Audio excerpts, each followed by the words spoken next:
ठीक आहे. Diseases of cotton. Cotton मध्ये बघा जे महत्वाचे आणि आपल्या सिलेबस मध्ये मेजर डिसीजेस आहेत त्याच्यामध्ये root rot, wilt, anthracnose, black arm, dahiya disease, leaf curl आणि टू इंजुरी. हे आपल्या सिलेबसनुसार महत्वाचे डिसीज आहेत. त्याच्यापासून आपण सुरुवातीपासून सुरू करूया. पहिला डिसीज जो आहे तो रूट रॉट. कॉझल ऑर्गॅनिझम आहे रायझोटोनिया बटाटिकोला. त्याची पिक्निडियल स्टेज आहे ते मॅक्रोफोबिना फॅसिओलिना. तर इथं तुम्ही रूट रॉट म्हणजे आपल्याला आता हे काय रूट रॉट जो आहे तो काही नवीन नाही. जे रूट मध्ये आपण जे रॉटिंग होते तुम्ही इथं खाली बघू शकताय पिक्चर मध्ये दिलेलं आहे. तर हे क्लिअर तुम्हाला आतापर्यंत सिम्पटम जे आहेत ते माहीत झालेले आहेत. तर डिटेलमध्ये आपण बघूयात त्याचे. हा ऍक्च्युअल 3 टाईपचे सिम्पटम्स इथं आपल्याला दिसतात रूट रॉट मध्ये. त्याच्यामध्ये सीडलिंग डिसीज, सोअर शाईन आणि रूट रॉट 3 स्टेजेस मध्ये दिसतो. तर जी पहिली स्टेज आहे सीडलिंग डिसीज. आता सीडलिंग डिसीज मध्ये काय होते तर जी जर्मिनेटिंग सीडलिंग्स असतात त्याच्यामध्ये 1 to 2 weeks olds are attacked by the fungus at the hypocotyledon stage and cause black lesions, girdling of stem and death of seedling causing large gaps in the field.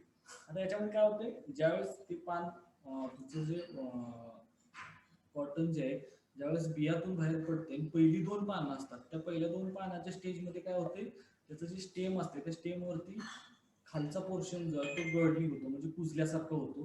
आणि ते कुजल्यामुळे कसं जसं same तिथं black spot जे ते काय म्हणता येईल आपल्याला जे डॅम्पिंग ऑफ मध्ये होतात तो सेम इथं कॉज इथं तो सेम टाईप मध्ये तुम्हाला तिथं ते सिम्पटम बघायला मिळते.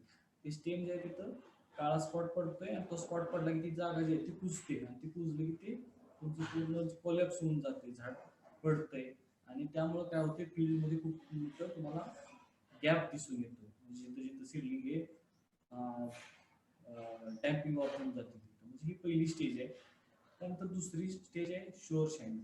आता शुअर शाईन म्हणजे काय आता हे साधारणतः तुमचं 4 ते 6 आठवड्याच्या मध्ये जे ज्यावेळेस त्या पिकाचा कालावधी येतो त्या कालावधीमध्ये दिसतो. तर याच्यामध्ये ऍक्च्युअली काय होते dark reddish brown cankers are form on stem near the soil surface which are later turn dark brown or black and plant break at the collar region leading to drying of the leaves and subsequently the entire plant.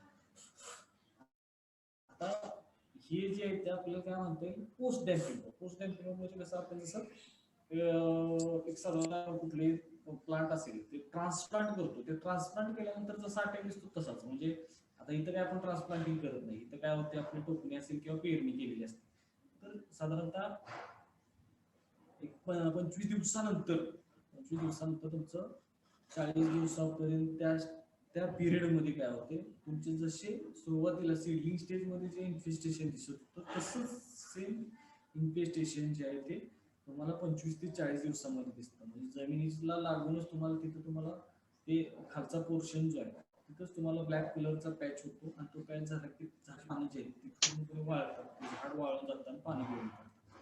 ते झालं source stage. आणि त्यानंतर जी main rotting stage आहे route rot stage आहे त्याच्यामध्ये काय होतं typically root rot symptoms appears normally at the time of maturity of the plant.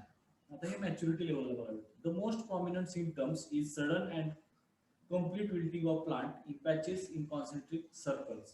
Initially, all the leaves droop suddenly and die within a day or two.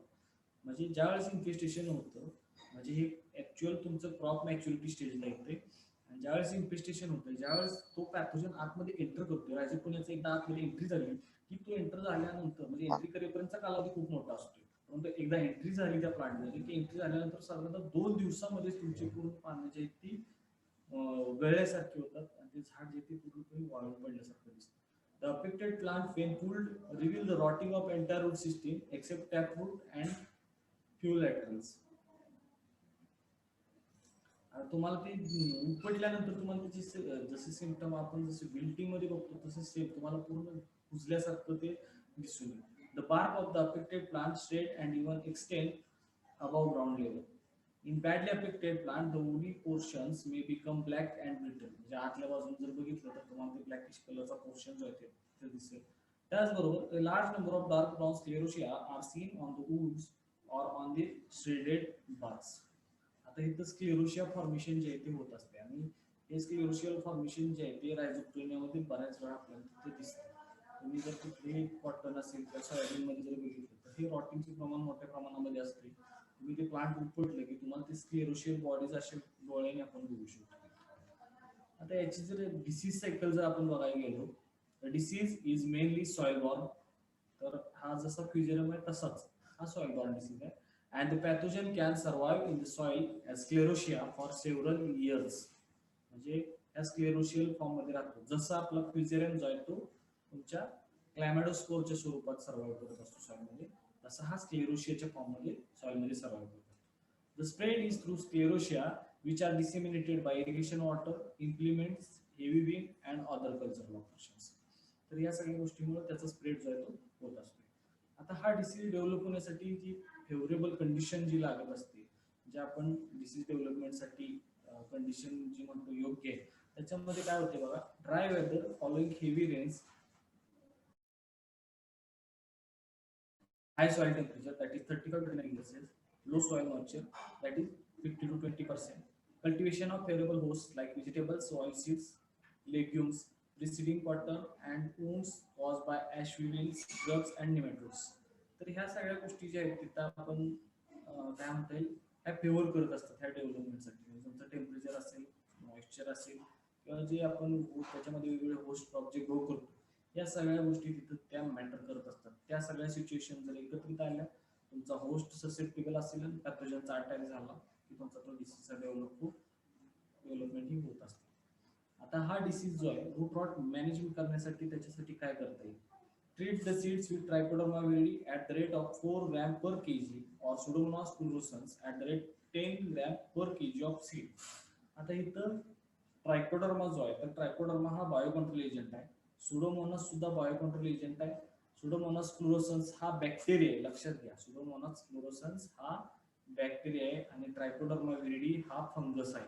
हे आपल्या बऱ्याच वेळा लक्षात येत नाही, तर ते लक्षात घ्या.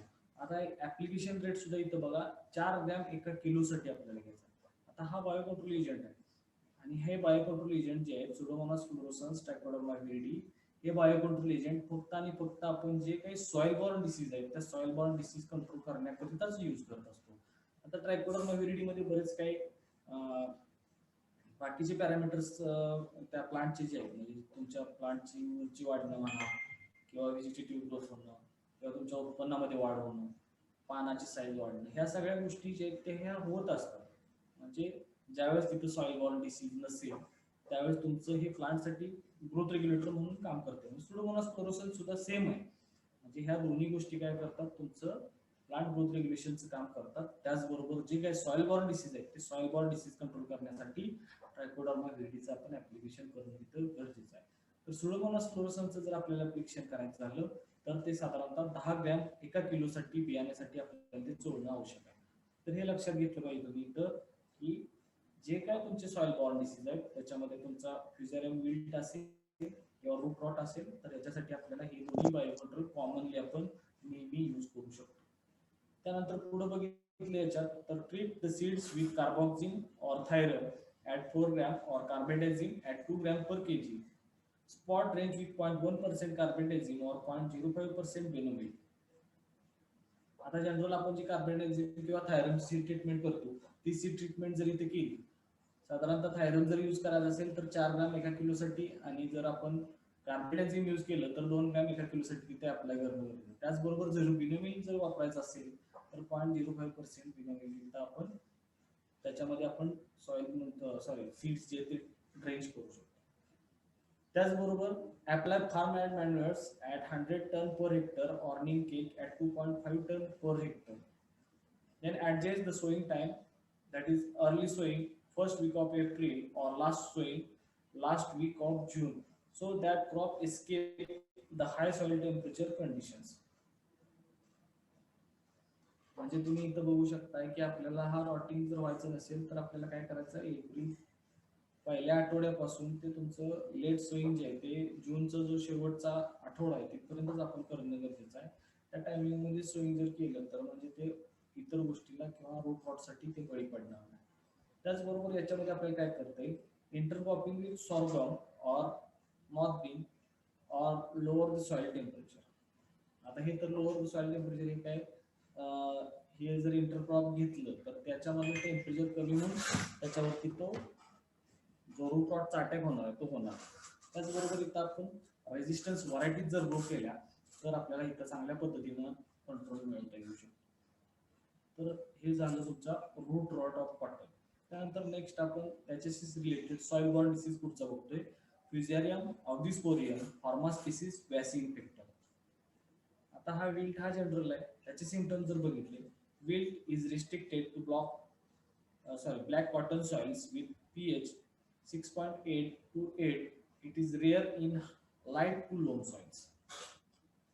लक्षात घ्यायचं म्हणजे तुमचा ज्या सॉइलचा पीएच 7.6 ते 8च्या दरम्यान आहे किंवा ब्लॅक कॉटन सॉइल जर असेल तर त्याच्याशी मर्यादित हा तुमचा विल्ट रोग जो आहे तो राहत असतो. The disease appears at all stages of plant growth. साधारणतः 45 दिवसांनंतर हा विल्ट जो आहे म्हणजे साधारणतः त्या तुम्ही प्लांट सो केल्यापासून 45 दिवसापर्यंत तो प्लांट मध्ये एंटर करण्यासाठी कालावधी त्याला लागत असतो. एकदा 45 दिवस झाले, 1.5 महिन्यानंतर तुमचा कुठल्याही स्टेजला तो अटॅक होऊ शकतो. परंतु असं काही नाही की म्हणजे तुमचं त्याच्या अगोदर विल्टिंग होणार नाही. तर ते विल्टच्या व्यवस्थित तुम्हाला रॉटिंग विल्ट किंवा तुमचं डॅम्पिंग होईल. परंतु विल्टचं जे आहे किंवा म्हणजे हा फ्युझेरियम ऑब्दिस्पोरमची जर आपण लाईफ सायकल स्टडी करत असेल तर त्यावेळेस साधारणतः 45 दिवसानंतर तो ऑर्गॅनिझम त्या झायलेम टिश्यूज मध्ये तो एंटर करत असतो. आता इथं पुढे बघितलं आपण, in seedling stages there is yellowing of cotyledons, browning of petioles followed by death and falling of affected leaves. In young and adult plants there is loss of turgidity, drooping of leaves and tender shoots, yellowing, browning and finally death of the plants. तर हे general symptoms आपण जे regular बघतोय तेच इथं आहे. आता याची जर ऍक्च्युअल इटिओलॉजी जर बघायला गेलो तर याच्यामध्ये तुमचे मायसिलियम जो आहे तो सेप्टेड असतोय. त्याचबरोबर हायलाइन and intravascular. The fungus is facultative parasites and produce 3 types of spores, that is microconidia, which are one or bicell, oblong, hyaline and borne on the short conidiophores. Then another one, macroconidia, are 3 to 6 cell, and last one that is chlamydospores, which are hyaline, spherical and thick-walled. लक्षात आलं? तर इथं तुमच्या मायक्रोकोनिडिया, मॅक्रोकोनिडिया आणि क्लॅमॅडोस्पोर्स ह्या तिन्ही गोष्टी ज्या आहेत त्या मेजर आहे. आता याचं परपेच्युएशन जे आहे, primary infection takes place through soil borne inoculums. कारण क्लॅमॅडोस्पोर्स जे आहेत ते सॉइल मध्ये सर्वाइव्ह करत असतात आणि त्यानुसार त्याचं जे सोर्स ऑफ इनॉक्युलम किंवा प्रायमरी सोर्स जो आहे तो सॉइल बॉर्न तुमचे क्लॅमॅडोस्पोर्स असतात. त्यानंतर सेक्रेटरी इनॉक्युलम जर आपण बघितलं तर त्याच्यामध्ये इरिगेशन वॉटर थ्रू ते तुमचं क्लॅमॅडोस्पोर जे ते एका ठिकाणावरून दुसऱ्या ठिकाणावर जाऊन तुमचा तो डिसीज जो आहे तो ट्रान्सफर होत असतो. आपल्याला जर विल्ट जो आहे तो मॅनेज करायचा असेल तर त्यासाठी field sanitation, crop rotation, mix cropping are useful for reducing the incidence. आता फील्ड सॅनिटेशन काय करायचं तर तुम्ही ते जर तुमचं जे जिथे इन्फेस्टेशन झालेलं क्रॉप आहे ते क्रॉप जर फील्ड मधून काढून टाकलं तर तो इनॉक्युलम जो आहे तो स्प्रेड होणार नाही. काही ठिकाणी काय होतं, आपण तेच ते क्रॉप परत घेत राहतो. मग ते क्रॉप परत घेतल्यामुळे त्या सॉइल मध्ये तुमची सॉइल जी आहे ती सॉइल सिक सॉइल होऊन जाते. सिक सॉइल म्हणजे काय तर लॉट ऑफ इनॉक्युलम त्याच्यामध्ये होऊन जातो. म्हणजे प्रचंड अशा प्रमाणामध्ये तुम्हाला तिथं इनॉक्युलमची वाढ झालेली दिसेल सॉइलमध्ये. ती काही डोळ्यांनी दिसणार नाही. परंतु ज्यावेळेस तुम्ही तेच क्रॉप परत त्या सॉइलमध्ये घ्याल त्यावेळेस ते लवकर त्या रोगासाठी बळी पडत असते. त्यासाठी नेहमी सांगितलं जातं की आपण पिकांची फेरपालट केली पाहिजे. त्यामुळे आपल्याला इथं क्रॉप रोटेशन फॉलो करणं गरजेचं आहे जेणेकरून आपल्याला डिसीज इन्सिडेन्स मध्ये रिडक्शन करता येईल.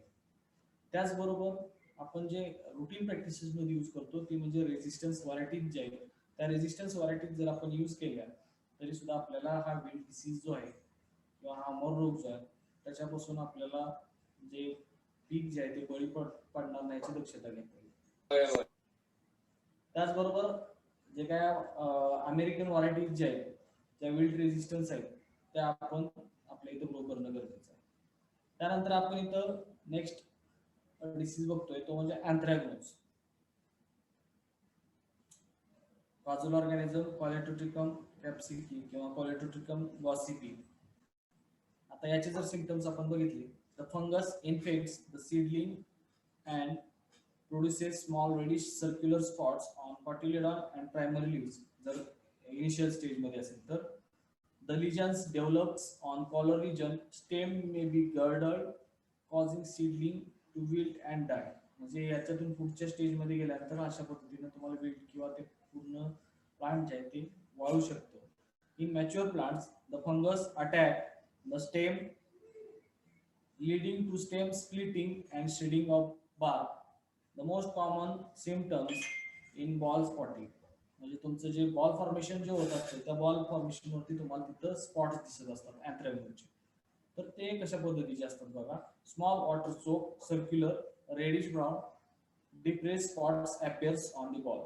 The infected balls cease to grow and burst and dry up prematurely. म्हणजे काय होतं इन्फेस्टेशन हेवीली झालं की तुमचं ते बॉल फॉर्मेशन जे आहे ते तिथं सीज करते आणि ते ब्रस्ट होऊन तुमचं जिथले तिथं प्रीमॅच्युअरली ते वाळून जातं. आता हा जो कोलेटोट्रिकम जो आहे the pathogen forms large number of acervuli on the infected plants. आता या कोलेटोट्रिकम मध्ये ॲसेरुलाई फॉर्मेशन होत असते. The conidiophores are slightly curved short club shape. The conidia hyaline and falcate borne single on the conidiophores. म्हणजे ते कोनिडिओ four जो असतो त्या कोनिडिओ फोर मध्ये तुम्हाला ज्या कोनिडिया फॉर्मेशन जे होत असते ते सिंगल दिसतं. म्हणजे तिथं कुठल्याही प्रकारचे 2 किंवा 3 चा असा कोनिडियाचा बंच न दिसता सिंगल कोनिडिया प्रत्येक याच्यावरती तुम्हाला तिथं सेपरेटली दिसून येते. त्याचबरोबर numerous black coloured and thick walled setae are also produce as a circular. याच्यामध्ये सिटी फॉर्मेशन जे आहे त्या सर्कुलस मध्ये होत असते. आता इथं जर आपण याची डिसीज सायकल बघितली तर जे आपला प्रायमरी सोर्स ऑफ इनोकुलम जो आहे the pathogen survive as dormant mycelium in seeds as conidia on the surface of seed for about a year. The pathogen also perpetuate on rotten balls and other plant debris in soil. म्हणजे तुमचा हा dormant mycelium म्हणून survive करतोय. त्याचबरोबर जे काय ball formation झाल्यानंतर तिथे जे रॉटिंग झालेलं आहे किंवा जे ते प्लांट डेब्रिज जे आहेत त्याच्यावरती हा सॉइल मध्ये तो अँथ्रॅकनोज जो आहे तो सर्वाइव्ह करत असतोय. आणि सेकंडरी स्प्रेड जो आहे या डिसीजचा तो एअरबॉर्न कोनिडिया थ्रू होत असतो. आता याच्यासाठी फेवरेबल कंडिशन जे आहे prolong rainfall at the time of ball formation and close planting predispose the disease. म्हणजे तुमचं त्या स्टेजमध्ये पाऊस असेल त्या बॉल फॉर्मेशनच्या स्टेजमध्ये. त्याचबरोबर जर आपण प्लांटिंग जे आहे ते जवळजवळ असेल तर याच्यासाठी ते कॉटनचं क्रॉप जे आहे ते लवकर बळी पडत असतं. तर आपल्याला हे सगळं जर थांबवायचं असेल तर त्यासाठी काय करता येईल. कार्बेंडाझिम किंवा कार्बॉक्झिम जे आहे त्याचं 2 ग्रॅम प्रति किलो किंवा थायरन किंवा कॅप्टन 4 ग्रॅम प्रति किलो जर आपण सीड ट्रीटमेंट केली तर आपण हे थांबवू शकतो. त्याचबरोबर remove and burn the infected plant debris and balls in the soil. जे आपण क्रॉप सॅनिटेशन करतोय ते रोग out the reservoir weed host. म्हणजे ज्या वीड होस्ट वरती सर्वाइव्ह करू शकतात तर ते रिझर्वायर सगळे आपल्याला काढून टाकायचे. त्याचबरोबर बॉल फॉर्मेशन स्टेजमध्ये त्याच्यामध्ये मँकोजेब असेल 0.25% किंवा कॉप्रॉक्झिल 0.3% असेल. त्याचबरोबर झायरम 0.25% किंवा कार्बेंडाझिम 0.1% याचा जर आपण स्प्रे घेतला तर इथं आपल्याला चांगल्या पद्धतीनं कंट्रोल जो आहे तो मिळवता येऊ शकतो. त्यानंतर पुढचा डिसीज आपण बघणार आहे त्याला बॅक्टेरियल ब्लाइट त्याचबरोबर अँग्युलर लीफ स्पॉट किंवा ब्लँक आर्म असं म्हटलं जातं. तर त्याचा कॉझल ऑर्गॅनिझम जो आहे तो झॅन्थोमोनास कॅम्पेस्ट्रिस पॅथोवर माल्व्हॅसियारा. आता याचे जर आपण सिम्पटम बघितले तर आपण इथं सुद्धा सिम्पटम ते 3 ते 4 स्टेजेस मध्ये बघणार आहे. The bacterium attacks all stages from seed to harvest. Usually 5 common phases of symptoms are noticed. First one, seedling blight. Small water soaked circular or irregular lesions develops on cotyledon. Later, the infection spread to stem through petioles and cause withering and death of seedling. म्हणजे सुरुवातीला तुम्हाला cotyledon stage पासून ते छोटे छोटे spots जे आहेत water soak spots तयार होतात आणि ते खाली पूर्ण स्टेम पर्यंत जातात आणि ते सीडलिंग वरती तुमचं इन्फेस्टेशन होत असते त्यामुळे त्याला सीडलिंग ब्लाइट असं म्हटलं जातं. त्यानंतर सेकंड स्टेज आहे अँग्युलर लिप स्पॉट. आता याच्यामध्ये काय होतं small dark green water soak areas develop on lower surface of leaves enlarge gradually and become angular when restricted by veins and veinlets and spots are visible on both the surface of leaves. म्हणजे पानाच्या दोन्ही बाजूला ते spot जे आहेत ते दिसत असतात. सुरुवातीच्या म्हणजे सुरुवातीला ते डेव्हलपमेंट जे आहेत कशी होत असते तर वॉटर सोक जे स्पॉट्स जे आहेत ते पानाच्या खालच्या बाजूला तयार होतात आणि ते त्या वेन्स आणि वेनलेट्स मध्ये ते रिस्ट्रिक्ट होत असतात त्यामुळे ते अँग्युलर शेपमध्ये दिसतात त्यामुळे आपण अँग्युलर लिप स्पॉट असं म्हणतो.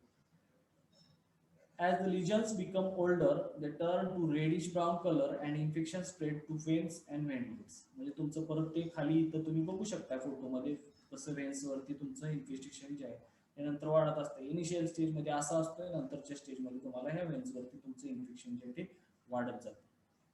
त्यानंतर पुढचा जो पार्ट आहे याच्यामध्ये Wien blight or Wien necrosis or black veins. आता शब्दामध्ये सगळे येते. The infection of veins causes blackening of the veins and ventlets give a typical blighting appearance. On the lower surface of leaves, bacterial ooze are formed as crust or scales. The affected leaves become wrinkled and the twisted inward and show withering. आता इथे तुम्ही बघू शकता त्या veins वरती तुम्हाला black colour दिसतोय त्यामुळे याला ब्लाइटिंग आपण म्हणतोय. त्याचबरोबर इथं खालची बाजू जी पानाची त्याच्यावरती ऊज फॉर्मेशन होत असते म्हणजे तिथे एक प्रकारचा बॅक्टेरियल एक्सपिरियन्स जे आहे तो बाहेर आलेला दिसतो. आता याच्यामध्ये जर चौथी स्टेज आपण बघायला गेलो तर त्याला आपण ब्लॅक आर्म असं म्हणतो.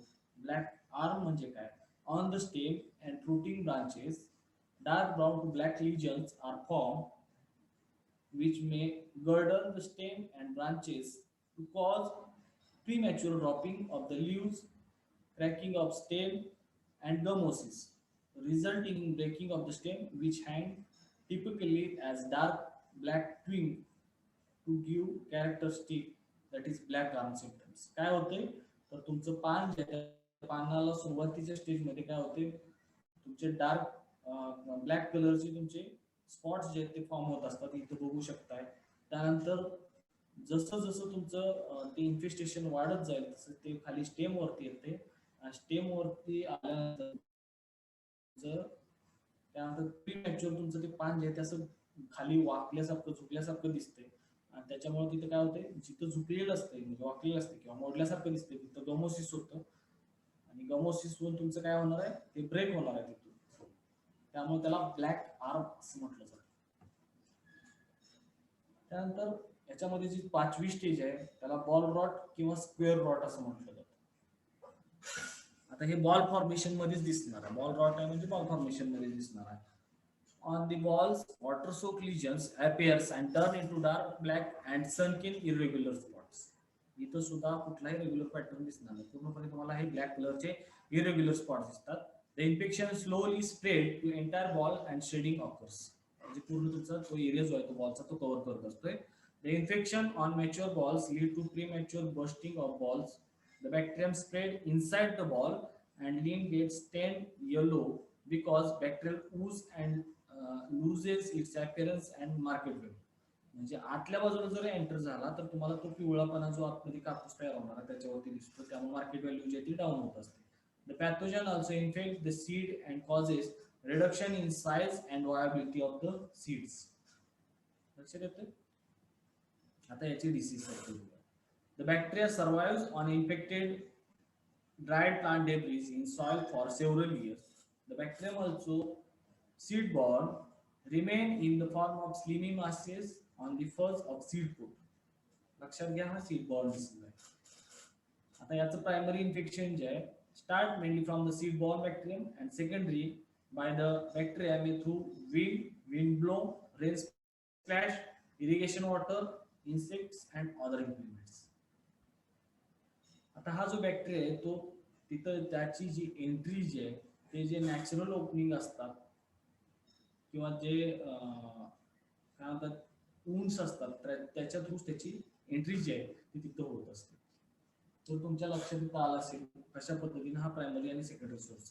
तर आपल्याला हा डिसीज जर कंट्रोल करायचा असेल तर त्याच्यासाठी remove and destroy infected plant debris, rogue out the volunteer cotton plants and wild hosts, follow crop rotation with non-host crops,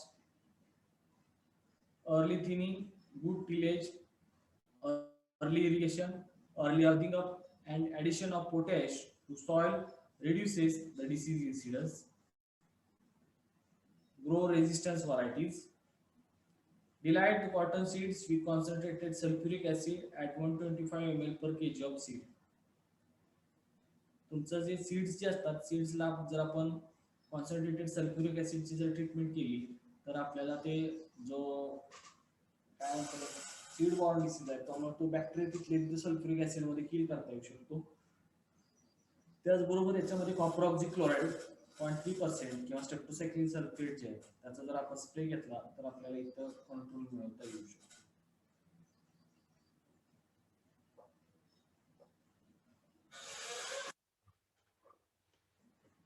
त्यानंतर नेक्स्ट डिसीज आहे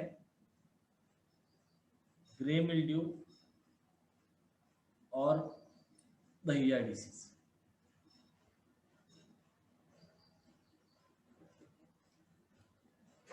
कॉझल ऑर्गॅनिझम रॅम्युलारिया एरिओला आणि त्याची जी सेक्शुअल स्टेज आहे मायकोफॅसेरिला एरिओला. आता याचे जर सिम्पटम्स आपण बघितले the disease usually appears on the undersurface of the lower leaves when the crop is nearing maturity.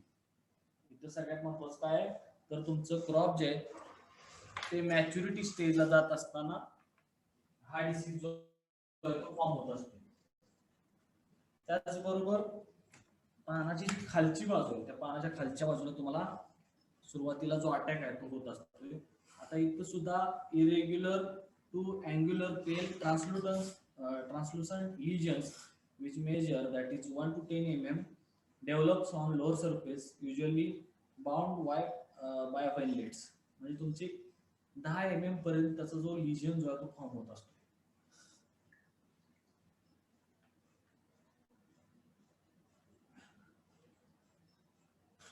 त्याच्यामध्ये whitish grey or frosty powdery growth consisting of conidiophores of the fungus appears on the lower surface.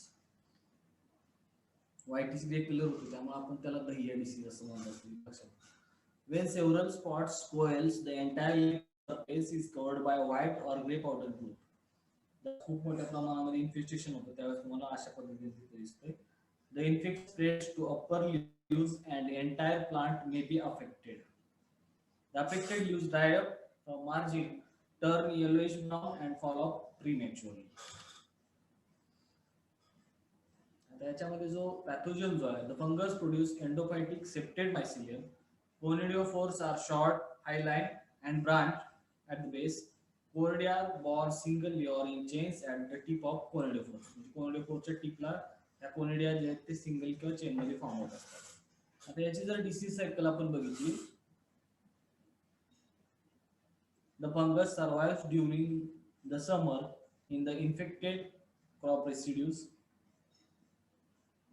The perennial cotton plants and self-sown cotton plants are also harbor the pathogen during summer months. The primary infection through conidia from infected plant debris and secondary spread is through wind, rain splash, irrigation water and implements. लक्षात आलं तर ते plant debris इथं primary source जो आहे तो इथं महत्त्वाचा आहे.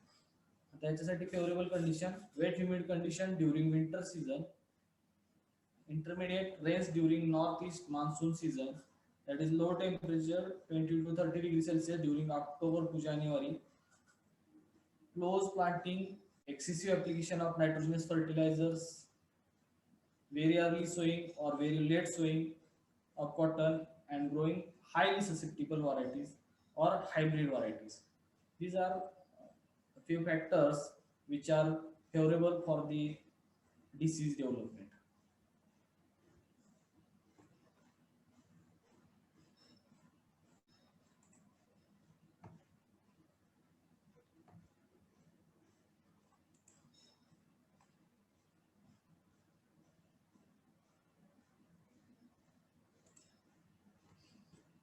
मॅनेजमेंट साठी बघा याच्यामध्ये remove and burn infected crop residues, rogue out diseased some cotton plants during summer months, कारण ते हार्बर प्लांट म्हणून काम करते त्याच्यामध्ये. Avoid excessive application of nitrogenous fertilisers and manures. आता हे नायट्रोजनस फर्टिलायझर्स जे आहेत ते विल्ड साठी सुद्धा तुमचे इथे काम करत असतात. Adopt correct spacing based on soil conditions and varieties.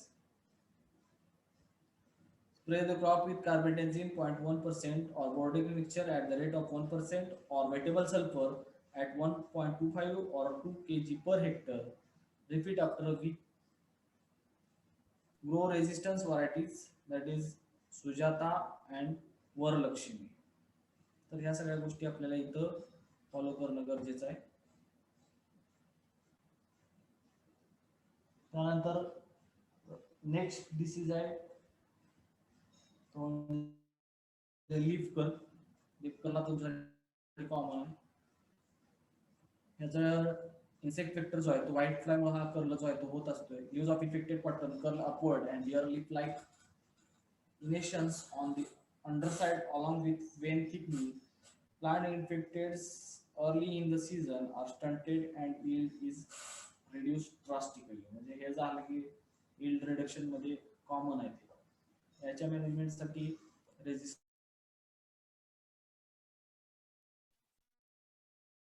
Varieties त्याचबरोबर प्रोटेक्ट त्याचबरोबर जे काय आपण सीड्स यूज करणार आहे ते चांगल्या प्रकारचे असले पाहिजे. Immediate remove infected looking plants and burn them. त्याचबरोबर वीड्स कंट्रोल करणं गरजेचं आहे. Do not plant cotton near tomato and or other crops susceptible to white flies. आता टोमॅटो वरती खूप मोठ्या प्रमाणावरती व्हाईट फ्लायचा अटॅक असतो त्यामुळे त्याच्या शेजारी असायला नको आहे ते. ऍसिपेट इमिडाक्लोप्राइड जे आहे 50% that is 1.8% repeatedly respectively at every 7 days. म्हणजे हा इमिडाक्लोप्राइडचा ऍसिपेट इमिडाक्लोप्राइड आहे त्याचा जो आपण रेग्युलर इंटरवल जर आपण स्प्रे घेतला तर ते थांबवू शकतो. त्याचबरोबर क्लोरोफायरिफॉस जर आपण त्याचा स्प्रे घेतला तरी सुद्धा आपण हे टाळू शकतो. Practice crop rotation by planting crops that are not susceptible to white fly. म्हणजे रेजिस्टन्स व्हरायटीज आपण यूज करणं गरजेचं आहे. त्यानंतर जे आपण 2,4-D इंजुरी जे आहे 2,4-D जी आता हे 2,4-D रेजिस्टन्स व्हरायटी सुद्धा आता नवीन लॉन्च करायची चालली आहे बघा. Cause injury to neighbouring cotton, म्हणजे जर ते आपण मारलं तर त्याची इंजुरी होत असते. तर हे आपण कॉटन मध्ये 2,4-D किंवा कॉटनच्या शेजारच्या प्लॉट मध्ये 2,4-Dचं ऍप्लिकेशन करत असताना हार्बिसाइडचं तर ते आपण तिथं टाळलं पाहिजे किंवा प्रॉपर प्रिकॉशन्स घेतल्या पाहिजे.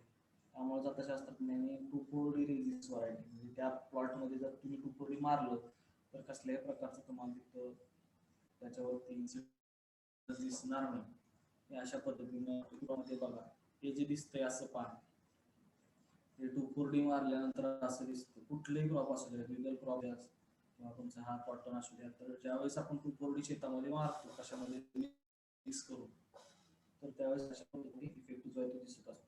त्याचबरोबर दुसरी गोष्ट महत्त्वाची ज्यावेळेस आपण प्री इमर्जन्स हार्बिसाइड मारत असतो त्याच्यामध्ये गोल वगैरे मारतो आपण.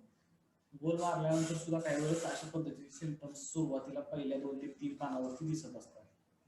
त्याच्यात बऱ्याच वेळेस तुमच्या माहितीसाठी म्हणून सांगतोय की ज्यावेळेस 2,4-D जे आहे ते कधीही गोल म्हणून जे प्री इमर्जन्स हार्बिसाइड आहे त्याच्यामध्ये मिक्स करून फवारणी करायला नको आहे, जेणेकरून त्याच्यामध्ये गॅस फॉर्म होत असतोय.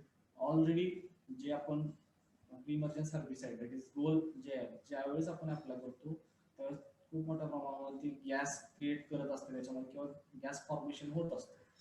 त्याच्यात ऍडिशन जर आपण 2,4-Dचं केलं तर ते अतिशय धोकादायक होत असते किंवा बाकीच्या क्रॉपला सुद्धा ते अफेक्ट करत असते. त्यामुळे ते दोन्ही एकत्रितरित्या कधीही द्यायचं नाही, सेपरेटच. म्हणजे 2,4-D तर आपण अप्लाय करतच नाही कधी प्री इमर्जन्सला. चुकीने शेतकरी करतात तर ते नको करायला पाहिजे. तर एवढं सगळं हे आपल्या सिलेबसमध्ये. त्याच्या व्यतिरिक्त काय बाकीचे डिसीज आहेत. अल्टरनारिया लीफ स्पॉट आहे, त्याचा कॉझल ऑर्गॅनिझम जो आहे तो अल्टरनारिया मॅक्रोस्पोरा आहे. अल्टरनारिया सिम्पटम्स तुम्हाला माहिती आहे त्याच्यामध्ये कॉन्सेंट्रिक रिंग्स फॉर्म होत असतात. त्याचबरोबर सर्कोस्पोरा लीफ स्पॉट आहे.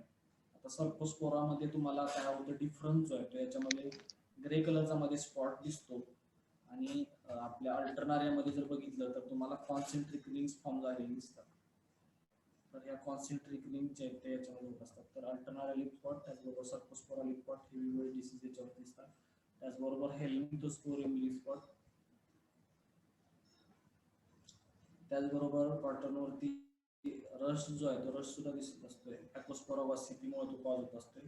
त्याचबरोबर त्याचा कॉजोला वेनम पक्सिनिया जो आहे त्याच्यामुळे सुद्धा होत असतोय.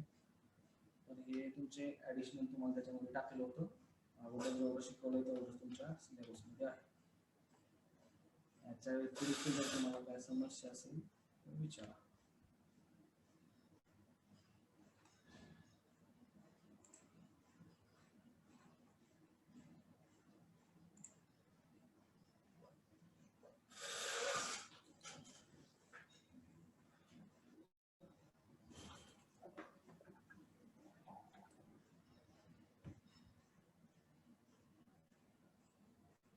अडचण आहे कोणाला?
कोणाला काय अडचण आहे?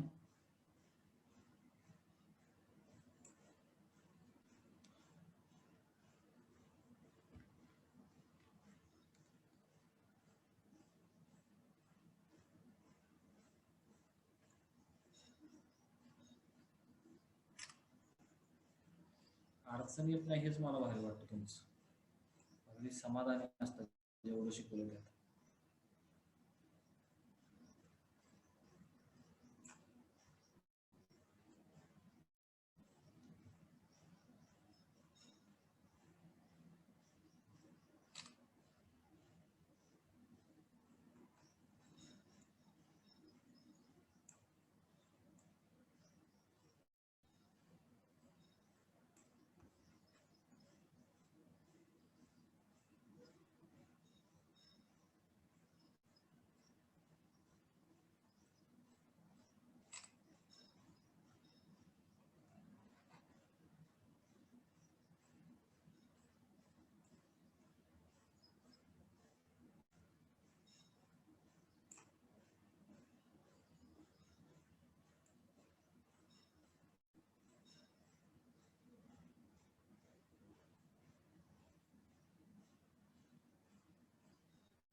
तर हे काय खूप पूर्वी सिलेक्टिव्ह हेर्बिसाइड आहे. कॉटनवर कसं काय इफेक्ट होतो?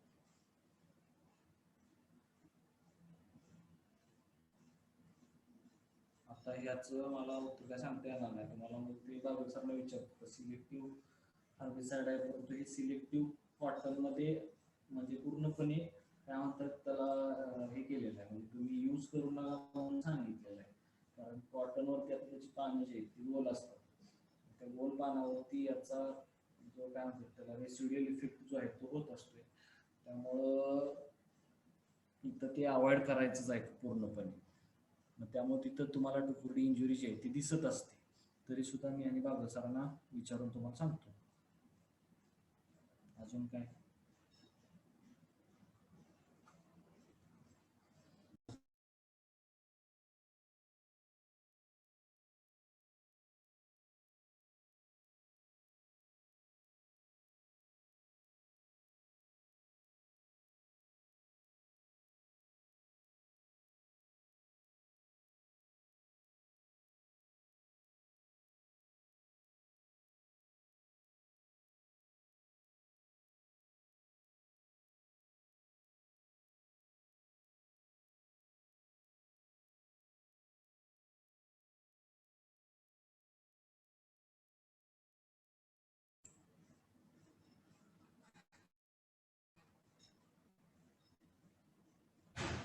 ठीक आहे, चालेल.